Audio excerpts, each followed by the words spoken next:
এইরকম একটা chowmein spicy ludo যদি বাসায় রান্না করা যায় তাহলে আর টাকা খরচ করে রেস্টুরেন্টে যেতে হবে না। আসসালামু আলাইকুম, ওয়েলকাম টু মাই চ্যানেল কুকু সুলতানা রাজিয়া। আজকে আমি দেখাবো খুব সহজে আপনারা কিভাবে রেস্টুরেন্ট স্টাইলে চাউমিন স্পাইসি নুডলসটা রান্না করতে পারেন।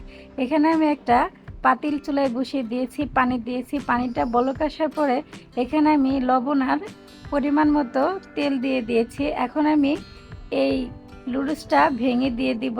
আমি লুডুসটা সেদ্ধ করে নিব। এখানে আমি 50% সেদ্ধ করে নিয়েছি। সেদ্ধ হওয়ার পর এভাবে একটা ঝাড়িতে ঢেলে আমি ঠান্ডা পানি দিয়ে ধুয়ে পাশে রেখে দিব ঠান্ডা হওয়ার জন্য। এদিকে আমি একটা প্যান চুলায় বসিয়ে দিয়েছি, তাতে পরিমাণ মতো তেল দিয়েছি। আর তেল দেওয়ার পর আমি এখানে 3টা ডিম দিয়ে দিয়েছি। আর এই ডিম 3টা আমি এভাবে নেড়ে চেড়ে ঝুরি বানিয়ে নেব।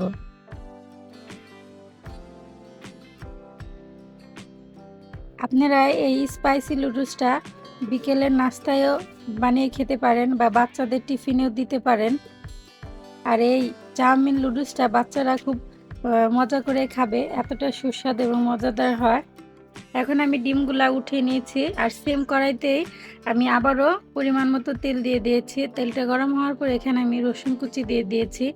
এখন আমি রসুন কুচিটা একটু নেড়ে চেড়ে ভেজে নেব। রসুনটা একটু ভাজা হয়ে গেলে এখানে আমি কাঁচামরিচ কুচি দিয়ে দিব। দেওয়ার পর আবারও কিছুক্ষণ এভাবে নেড়ে চেড়ে নিব।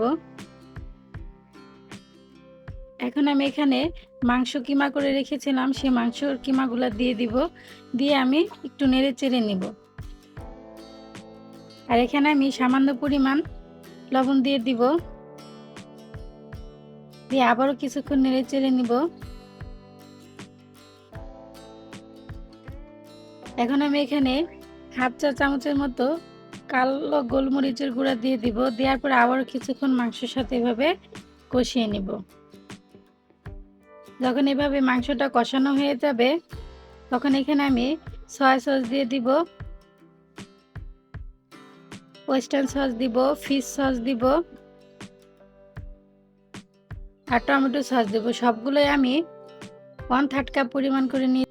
আর সসের এই পরিমাণটা আপনারা লুডুসের উপরে ডিপেন্ড করবে। পরিমাণে বেশি হলে বেশি সস দিতে হবে, আর লুডুসের পরিমাণ কম হলে সসের পরিমাণটা কমিয়ে দিতে হবে। এখন আমি এই পুরো সসটা কিছুক্ষণ নেড়েচেড়ে একটু কষিয়ে নিব। কষানো হয়ে গেলে আমি এখানে গাজর কুচি দিয়ে দিব, পাতাকপি কুচিগুলো দিয়ে দিব। দিয়ে আমি এই মশলার সাথে সুন্দরভাবে নেড়েচেড়ে একটু ভেজে নেব। এই সবজিগুলো বেশি ভাজতে হবে না, হালকা একটু নরম হওয়া পর্যন্ত ভেজে নিতে হবে।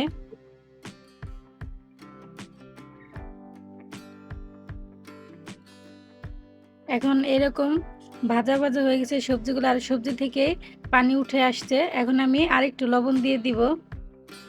দিয়ে আবার কিছুক্ষণ সবজিগুলো এভাবে ভেজে নিব।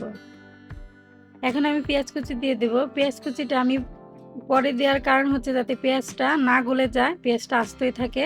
এখন আমি এখানে ক্যাপসিকাম দিয়ে দিব, হলুদ কালারের, সবুজ কালারের আর লাল কালারের, আমি 3 কালারের ব্যবহার করেছি। আপনারা আপনাদের ইচ্ছা অনুযায়ী এই সবজিগুলো ব্যবহার করতে পারেন। এখন আমি সবগুলো আবারও কিছুক্ষণ এভাবে নেড়ে চেড়ে মিশিয়ে নেব।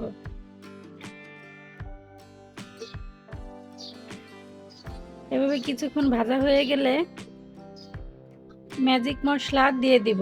এখানে আমি 3 প্যাকেট ম্যাজিক মশলা ব্যবহার করেছি। এই মশলাটা আপনাদের ইচ্ছা অনুযায়ী দিতে পারেন, আবার স্কিপও করতে পারেন, কিন্তু আমার কাছে এই মশলাটা দিলে বেশি খেতে ভালো লাগে, এজন্য আমি এই ম্যাজিক মশলাটা দেই।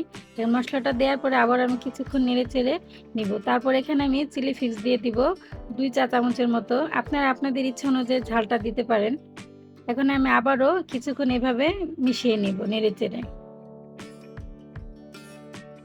দেখতে মনে হচ্ছে অনেক স্পাইসি হবে।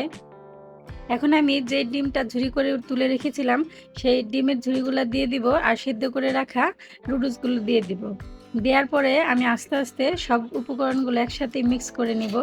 আর এই নুডলসটা সবসময় হাই হিটে রান্না করতে হবে।